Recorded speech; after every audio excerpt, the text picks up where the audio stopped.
Bonjour à toutes et à tous. Ce mercredi matin, sur l'avenue des Nations Unies à Roubaix, la police a mené une opération de prévention routière. Son nom, c'est Alternative à la poursuite. L'idée, c'est que les personnes ayant commis une infraction choisissent alors la verbalisation ou alors un stage de sensibilisation à la sécurité routière. Un stage d'une demi-heure dispensé au sein de l'hôtel de ville roubaisien en échange de l'abandon de toute amende ou de tout retrait de points. Évidemment, cette alternative ne concerne que les délits dits mineurs, comme un téléphone dans la main du conducteur ou encore un excès de vitesse de moins de 20 km à l'heure. À Roubaix, il faut le dire, plus de 1100 verbalisations pour infraction au code de la route en 2017 ont été recensées dans la ville, soit une hausse de 86% par rapport à 2016.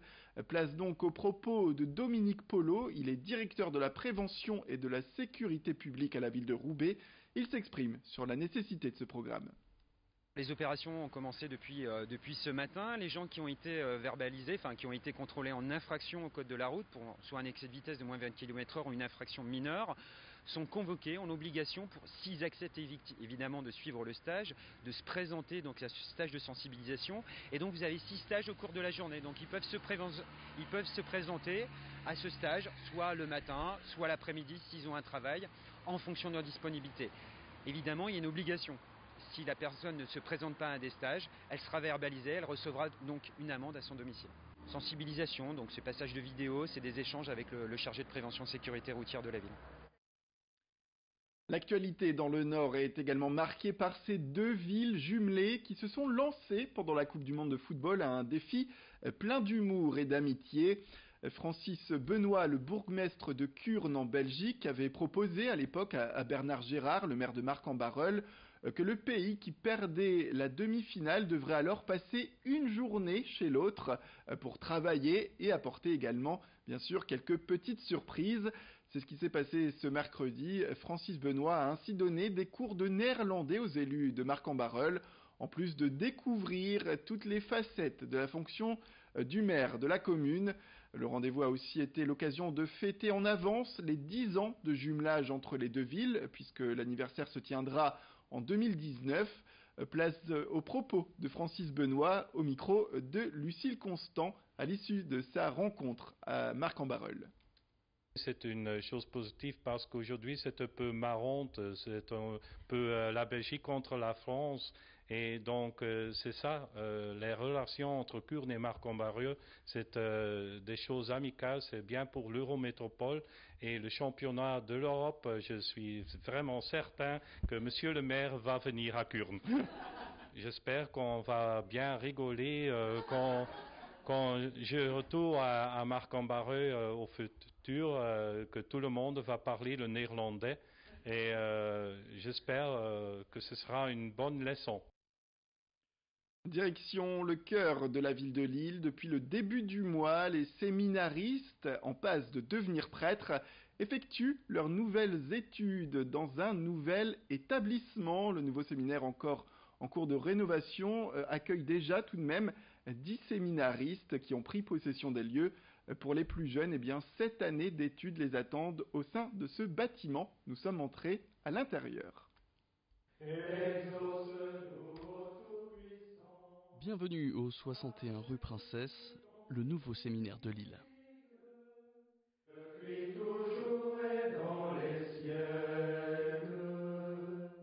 C'est au cœur du vieux Lille que les futurs prêtres vont passer 7 années d'études. Un bâtiment de 19 chambres.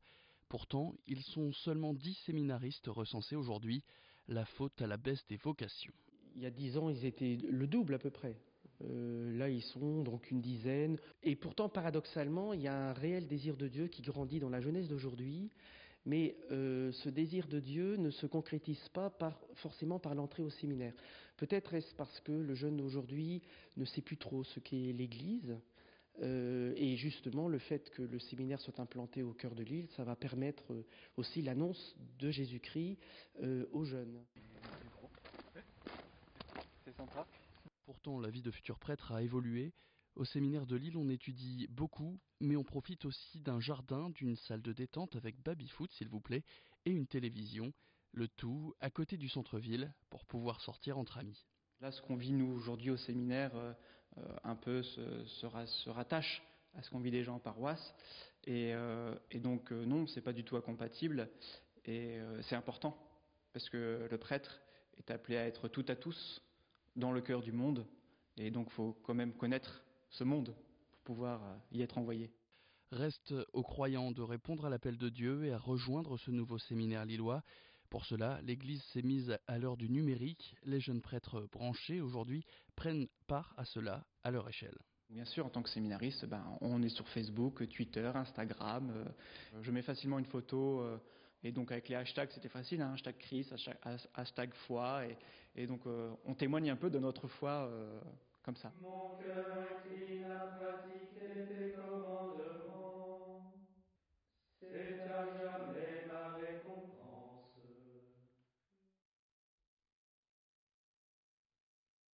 Pour terminer, on vous parle des Journées européennes du patrimoine qui arrivent ce week-end. C'est l'occasion pour vous d'entrer gratuitement dans des lieux culturels souvent payants. C'est aussi l'occasion de visiter ces endroits habituellement fermés au public. Encore faut-il avoir réservé. Alors pour celles et ceux qui sont en retard, Estelle Dargent a quelques informations à vous donner.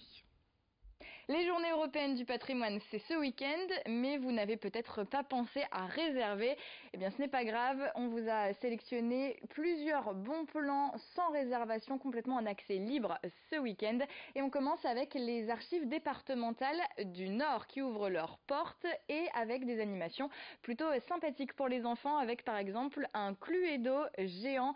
Ça se passe tout ce week-end, c'est entièrement gratuit, l'occasion de découvrir le patrimoine du Nord de manière ludique en famille. Découvrir le patrimoine de manière ludique, c'est aussi ce qu'on vous propose à l'Opéra de Lille qui ouvre ses portes ce dimanche, pareil, gratuitement, sans réservation, avec des concerts impromptus toute la journée. Pour les plus spirituels d'entre vous, on vous propose d'aller faire un tour du côté de la Grande Mosquée de Lille qui vous ouvre ses portes et également du côté de la Pagode laotienne de Roubaix qui propose pas mal d'animations tout au long du week-end. Pour les plus gourmands d'entre vous, on ne vous a pas oublié la direction la Nougaterie de Lille ou pourquoi pas la maison de la confiserie de Wattignies. Voilà pour le programme de ces Journées européennes du patrimoine gratuit et sans réservation. Voilà, l'information est donnée. C'est la fin de cette édition. Merci à toutes et à tous de nous avoir suivis. Restez avec nous, l'information continue.